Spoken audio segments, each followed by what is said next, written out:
The sky above Olydra 9 shimmered with colors never seen before.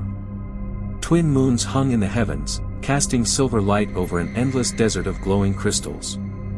Beneath the moons, the Dravani people gathered, their tall, slender forms draped in robes of woven starlight.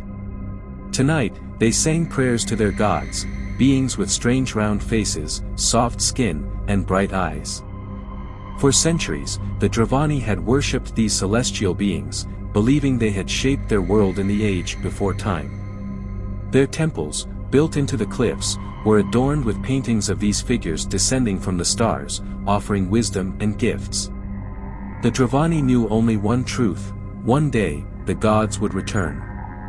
Far above Olydra 9, a small human expedition ship floated in orbit. Captain Elias Kane and his team of archaeologists watched the planet through their viewports. They had come to study the ancient ruins rumored to exist on the surface, unaware of the legend that awaited them. "We're landing near the cliffs," Kane announced, adjusting the ship's controls. "The ruins should be there. Let's find out what this planet's hiding." The ship's engines roared as it descended, stirring the sands below. When the dust settled, Kane, Dr. Leora Vasquez, and the rest of the crew stepped out in their protective suits.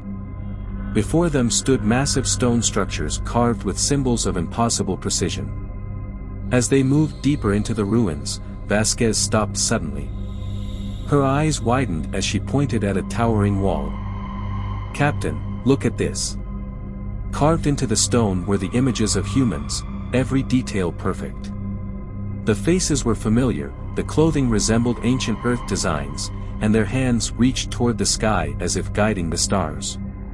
"This isn't possible," Kane whispered. "These ruins are thousands of years old. But these are humans." Before they could speak another word, shadows moved in the distance. The Dravani had arrived. Tall, graceful, and glowing faintly with an inner light, they approached with slow, reverent steps. Their leader, a being with silver eyes and long, flowing tendrils, bowed low before Kane and his team. "You have returned," the leader said in perfect English, though they had never met a human before. "The gods have come home." The archaeologists stood frozen. The ruins had told a story. But was it a story of worship, or was it history? Had humans been here before? If so, why had they left? The twin moons above seemed to watch in silence, holding the answers in their cold light. The legend was only beginning to unfold. The Dravani guided Kane and his team through the ruins with quiet reverence. Strange, glowing glyphs flickered along the walls, as if whispering forgotten secrets. Vasquez traced a trembling finger over an inscription. "This language, it's ancient, but I can see traces of early Earth scripts. This shouldn't be possible." "It's more than possible," Kane muttered. "It's reality." The Dravani leader, who introduced himself as Mailer, led them into a vast chamber filled with relics, tools, metallic tablets, and faded banners bearing a sigil eerily similar to the lost empires of Earth. A massive stone pillar stood at the center, engraved with words in clear, unmistakable English: "We shall return." "Your kind left us," Mailer said softly.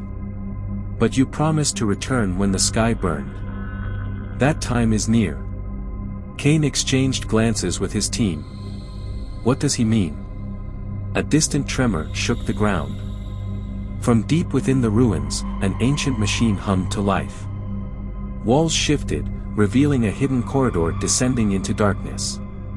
"The sky will burn," Mailer whispered. "And the gods will awaken." The corridor pulsed with an eerie blue light as Kane and his team followed Mailer into the depths of the ruins. The air grew heavy, charged with an ancient energy that made their skin prickle. Strange murals lined the walls, depicting battles in the stars, ships locked in combat, planets engulfed in fire, and at the center of it all, the same human figures they had seen before. Vasquez stopped, her voice a whisper. "This isn't just a legend. This is history." They reached the end of the corridor, where a towering door of seamless black metal stood waiting. Mela raised a hand, and the door groaned as it slid open, revealing a massive chamber. In its center rested a colossal machine, a throne of intricate design, humming with life. Cain approached cautiously. The machine's surface flickered, revealing a humanoid figure encased in stasis. The being's eyes fluttered open, glowing with an unnatural light. "They are waking up," Mela murmured. The being stepped forward, its voice deep and resonant. "You have returned, but you are late." A sudden rumble shook the ruins. Outside, the sky burned with streaks of fire as unknown ships entered the atmosphere. Mela turned to Cain, his expression grave. "The enemy has come. The ones who drove you away before. They never stopped hunting." Cain clenched his fists. "Then it's time to finish what was started." The awakened being placed a hand on Cain's shoulder, its voice filled with a cosmic weight. "The cycle must end. This time, you must not leave." As the sky burned above and the past bled into the present, the legend of the gods was no longer a myth, it was a call to war. And the war had just begun.